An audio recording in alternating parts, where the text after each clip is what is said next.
Hi everyone, welcome to this reading. I hope that you're doing well. I started shuffling the deck upside down.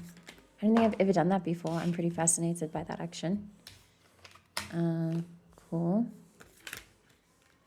Interesting. I'm recording this 19 Jan 2026. We are a few days out from a really huge solar flare, and a geophysicist named Stefan Burns predicted, I will link this via the YouTube video description. He predicted that there may or may not be a very huge land earthquake happening very, very soon within the next week and a bit.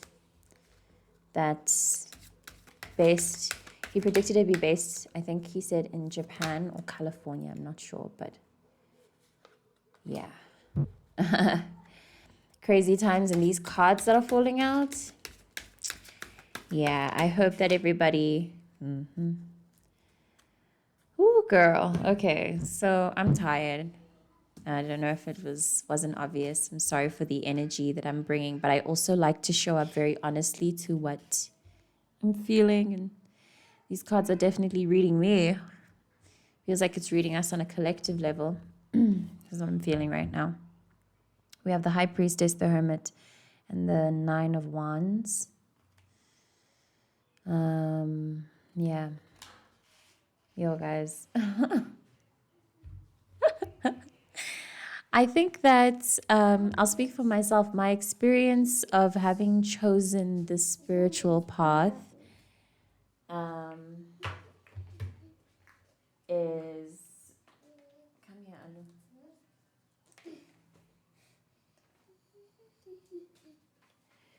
My experience of having chosen a spiritual path has been extremely testing lately.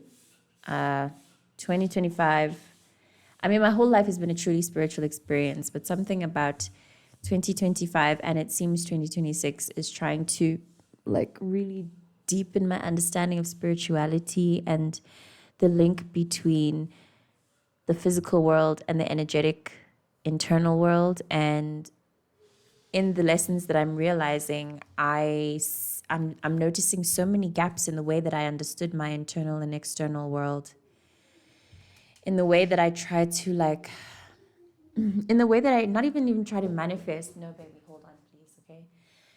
Not even in the way that I try to manifest, but in the way that literally in the way that I live my everyday life. Every moment I spend being myself has missed such an integral part of my connection with spirituality that I'm awakening to, and I'm realizing I don't understand what I was doing before it. And also, it's really exhausting work. I thought that the work that I was doing before was enough. This is crazy. This is that kind of exhaustion that I mention often, that isn't fixed by sleep, that comes from the center, that is normally triggered up by the void.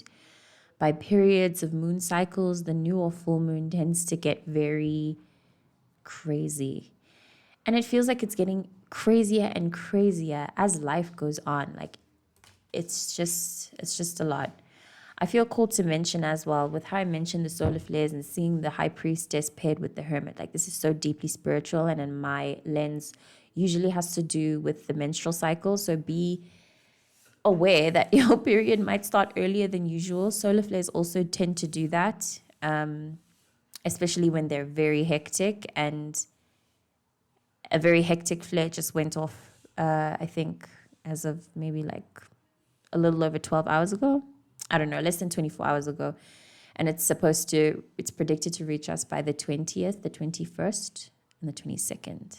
And I've mentioned that those 3 days, as per Stefan Burns, are going to be a little bit hectic. We have the Five of Wands and the Nine of Cups. And then we have Judgment, which is where I'll stop. Well, no, I think it's good that you see that there's also justice. Yeah.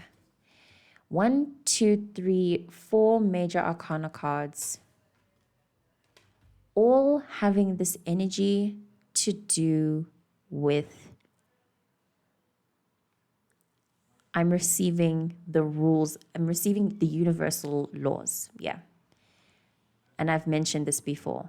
Universal laws of karma, accountability, truth, honesty, human consciousness laws, of emotion, psychology, attachment styles are also, I'm feeling, are a big theme at this point in time as well.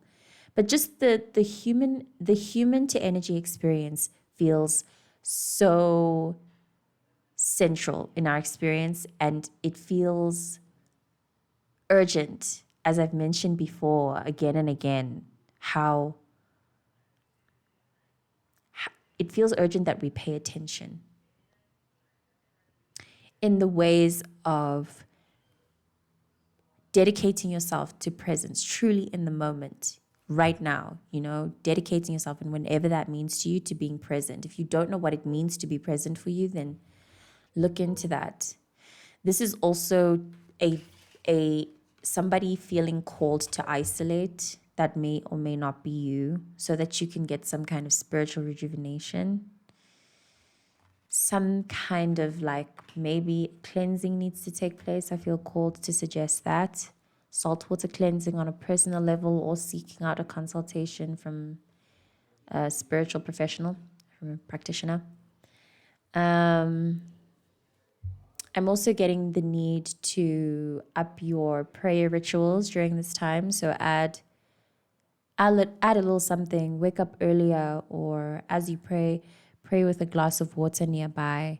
Use fire and water. Add something to the experience of praying. And if you don't pray, then start praying.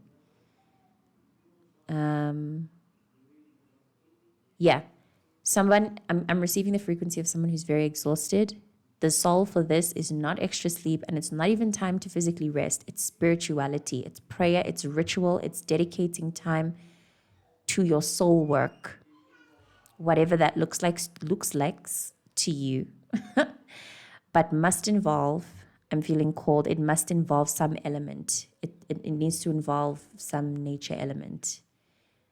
Fire, water, or even if you go out in nature and you participate in the act of praying, maybe under a tree, or in whatever way, it has to involve that aspect, because of how nature is also in between worlds and the way that it exists in different realms. This is someone who is in between realms and has been over-focused on one realm, the material, and under-focused, neglecting the other realm, the spiritual, the internal.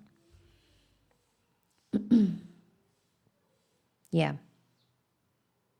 It just feels very urgent that you start dedicating time to your spirituality at this time. And the more you do it, the more you really fight for it, the more you push through the drudgy stuff. So I'm getting the suggestion to wake up early in the morning to pray. Wake up earlier than usual, add an extra hour, maybe 30 minutes, start incrementally, but just wake up a little earlier so that you can pray and fight for it, push for it. Even on days where you're exhausted, just do it anyway and pray for a specific period of time. You'll be surprised that even when you push through the exhaustion, how helpful that is. And it's also it's scientific. It's a matter of there's something that adds to the energetic consistence of what you want by the universe. It's like fasting. There's something that you add on top of that thing, on top of your intention, when you push against your discomforts in order to lay out your intention. So it sucks, but it's science. The more tired you are when you wake up in the morning to pray, as an example, the more exhausted you are for that process, the more likely you will come out with what it is that you intended. Because all the energy that you would have put into pushing against whatever sense of exhaustion or, oh, I don't want to do this, all the energy that you push to overcome that feeling then goes towards whatever it is that you asked for, whatever it is that you want, whatever the reason is that you became exhausted. Yeah, that's why the journey of success, the hero's journey, involves all the blood and the sweat and the tears, because that's energy, Although I would care to argue that the future will not look like that anymore, but bit by bit. Right now, the paradigm that we're seeing crumble, it works that way. So if you really want to take advantage at this time, I'm getting now, as I've said it, fasting, ritual, waking up a little earlier to pray, all of that stuff. Yeah, start doing that stuff in order for rejuvenation. But with the Nine of Cups, I'm also getting that's possible for you to do this. Oh, you have the Nine of Wands and the Nine of Cups. Cool. It's possible that you do this for the sake of whatever it is that you want, a manifestation or bringing something about that you want. A little bit of spirituality in your practices. Yeah, it's pretty crazy. Get on your witchy shit immediately. It will bear its fruits. That is the root of this reading. That is all I have. Like I said, I'm with you. We are together collectively. It's a pretty hectic time. I saw someone talk about how part of why everything is so exhausting right now is because people are misunderstanding Capricorn energy and they're trying to push against instead of going with the flow and relaxing and planning and bearing and planning their fruits or whatever. No, babe, no. Sweet sentiment, but it's the timing of things. That is the reason why we're all exhausted. We are alive in one of the craziest times in all of history. We are processing a lot energetically, second by second. We are changing into new forms and humans of which the history of time has never seen before. This is crazy, okay? This is crazy. So be gentle with yourself through this craziness and do the work. Do the work. You are powerful. That power needs grounding. You need to do the work. Thank you for watching. I'll see you in the next reading.